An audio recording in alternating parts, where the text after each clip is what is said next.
Euranet Plus Panorama is a weekly review of European news broadcast by our network of EU radio stations.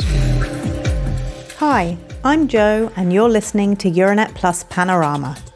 Like the proverbial boomerang, the subject of migration is back taking centre stage at this week's European Council summit in Brussels. Around the bloc, there are growing calls for a more radical approach to irregular migrants, involving the offshore processing of asylum claims or some kind of return hub system in third countries.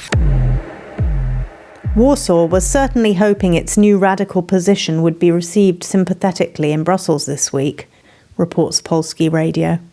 Last Saturday, the 12th of October, at Civic Platform's convention marking the end of its first year in government, Prime Minister Donald Tusk announced a new national migration strategy, including a temporary suspension of the right to asylum for anyone crossing into Poland from Russia or Belarus. By hardening the border, even if I get a beating for it, I will be absolutely tough and ruthless on illegal migration and in terms of respecting only those European laws on migration that support our security.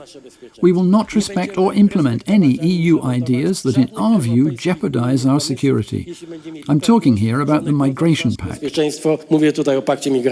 According to EU border agency Frontex, the EU's eastern land border with Belarus has seen a 192% increase in irregular crossings this year. Tusk will ask the EU to endorse this new measure. In principle, the EU's shiny new Pact on Migration and Asylum, which Poland and Hungary have so far refused to approve, contains a crisis regulation enabling crossing and registration points for asylum seekers to be closed in the event of instrumentalisation. But even these rules, which will only enter into force in 2026, do not allow member states to derogate completely from the obligation to examine asylum applications. The Polish Foreign Minister, Radosław Sikorski, stresses, though, that the government's new strategy does not abolish the right to asylum entirely. We are talking about a suspension of the right to submit asylum applications that is both temporary, 90 days to start with, and territorially limited to the border strip. The very same people, even those wading in from the Middle East, drawn by Lukashenko, can go to Minsk and submit their application for asylum to the Polish consulate. You might think that the rest of the bloc would be up in arms about such a unilateral move on the part of Warsaw. However, sympathy does clearly exist for the Poles' plight here, as Dutch Premier Dick Seehoff expressed on the doorstep of Thursday's European Council. This is not a normal migration problem. Migratory flows of people are deliberately being used by Russia and by Belarus in hybrid warfare, in an ongoing war of aggression. Hence, we may have to look at the situation a little differently from how we normally look at asylum. And I think that we should go into the conversation with Tusk with that attitude, to see how we can help him with his particular problem. But it has nothing to do with how we normally talk about asylum or migration. Poland is not the only EU member state feeling the pressure, of course.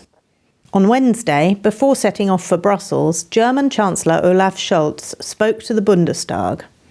Our colleagues at AMS, who were following the debate closely, point out that Scholz spoke about Ukraine, the Middle East, the economy and competitiveness, but not a word on the subject of migration, something that opposition member Friedrich Merz, leader of the centre-right CDU, was quick to pull him up on. Sie fahren nach Brüssel mit einer Koalition zu Hause, die noch nicht einmal zu... You're going to Brussels with a coalition at home that is not even capable of taking baby steps forward in migration policy.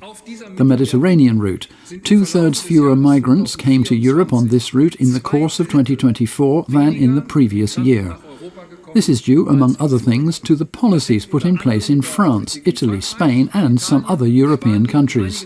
The migration pressure to Germany, meanwhile, continues more or less unabated. And if you look at this in relation to the decline in other European countries, then the numbers in Germany are actually going up. Germany's relative share of illegal migration has increased in the last year compared to other countries in the European Union. Ist im letzten Jahr mehr geworden im Verhältnis zu anderen Ländern in der Europäischen Union. Merz sees the Greens, one of Scholz's coalition partners, as slowing things down. For example, by resisting declaring Morocco, Tunisia and Algeria safe countries of origin. But in turn, the Greens' Katharina Droger accuses Friedrich Merz of turning his back on European asylum policy and failing to show solidarity with the rest of the bloc. If you do what your idea is for the asylum policy of the Federal Republic of Germany, then that will be the end of European asylum policy. You are suggesting that Germany closes its borders. You are suggesting that we decide to solve our problems alone and leave the problems of others to them. You are suggesting that we ultimately turn away from the basic idea of the European Union, which is that it is our responsibility to solve challenges together, instead of taking responsibility and saying it is the conservative parties in Europe that are preventing us from having a fair distribution formula. As we discussed last week, Scholz recently succumbed to the pressure and reintroduced border controls at all of Germany's Schengen land borders, a move that has ruffled a lot of feathers in Europe. But Germany is far from alone in this regard. Both Italy and Slovenia have border controls in place along their borders with Croatia, which has been a Schengen member since the beginning of last year. In the case of Slovenia, these controls expire at the end of the year, but they may well be renewed, as Slovenia's Interior Minister Boštjan Poklukar told RTV Slovenia following a meeting near Zagreb with his Croatian and Italian counterparts on Monday the 14th of October. At the moment, I can't tell you whether we will abolish controls or not, but I can assure you that we are monitoring the situation on a daily basis. In an interview with our Belgian partner station RTBF, Belgium's Secretary of State for Asylum and Migration, Nicole de Moor, insists that in supporting the EU's pact on migration and asylum, she is not hopping on the far-right bandwagon. She stresses that she has no problem with migration per se, just with irregular migration, and that she's calling for better controlled borders rather than closed borders. This pact is not a far-right pact. The pact respects the fundamental right to seek asylum, but it does want to control borders and stop all irregular migration. We cannot open our borders to everyone who wants to enter Europe. De Moor explains that the EU needs to get this new pact passed as quickly as possible, but that this alone won't solve all the problems. It's clear that we need more than just this pact. We need the pact to better manage migration internally, to manage solidarity between European countries, and to better control borders. But we also need to address, in order to better manage migration, where it begins, where the routes start, the transit countries, the countries of origin. So yes, we need to work in partnership with the countries of origin to tackle trafficking, for example. With only 20% of decisions to return third country nationals being successfully enforced, leaders at this week's summit have been discussing how to return people who have been refused asylum. Under EU legislation, illegal immigrants cannot currently be sent to a third country. But back in May, a group of 15 member states wrote to the Commission to put forward the idea of so-called return hubs outside the EU, where rejected asylum seekers could be held until they're sent back to their country of origin. The Netherlands was one of the signatories to this letter, and the Dutch PM stands by it as a serious proposal, within the bounds of European and international law, of course. It is a serious idea, but of course there are a lot of snags that need to be looked at carefully. And no doubt we will discuss this today, at least in the preliminary discussions with the Italians and Danes. Because it does fit with the idea several member states have of having hubs in the region of origin to see whether it is possible to return asylum seekers who have exhausted all legal remedies to their country of origin via such a hub. But it all still needs to be worked out. While the Commission is actively investigating this option, and there is growing agreement on the need to make it easier to send people back to their countries of origin, there are as yet no clear proposals on the table. Siré, is a Belgian umbrella organisation bringing together a large number of NGOs working in the field of asylum and migration. Its director, Société Ngo, tells RTBF why she disagrees entirely with the idea of the EU outsourcing its border control and returns policy to third countries. It's not a new thing to envisage partnerships with so-called third countries, partners of the European Union. Libya is a historic partner. Turkey, I've gone back over the figures, Turkey has received €1 billion, and current events show that even the Commission is wondering whether it shouldn't investigate what we hear is happening in Turkey. Remember that our Libyan partner was an open stage for migrant slavery, which is still going on. So I think that these partnerships with third countries weaken Europe, which is dependent on the goodwill of these partners.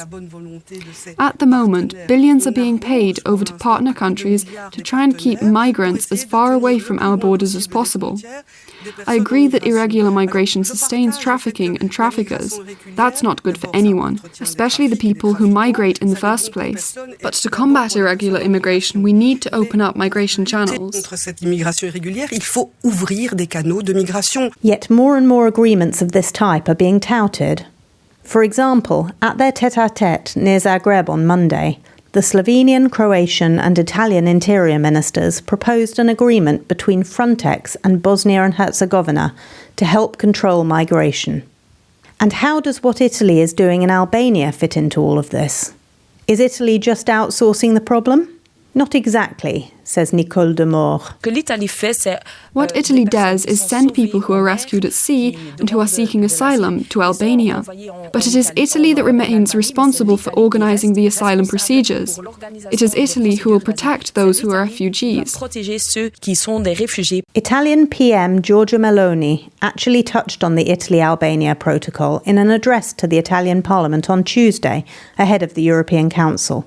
Radio 24 shares her comments. Italy has set a good example by signing the Italy-Albania protocol with a view to processing asylum requests on Albanian soil, but under Italian and European law. The two facilities provided by the protocol, the Shenzhen Center and the Gyada Center, are now up and running. We took extra time to ensure that everything was done in the best possible way, and we are very satisfied with the results of this work. Other member states are watching developments in Albania with interest, with a view to potentially following in Italy's footsteps. So I'll sign off there. We'll be taking a 2-week break now, so join us again on the 8th of November for another trip around the Euranet Plus network.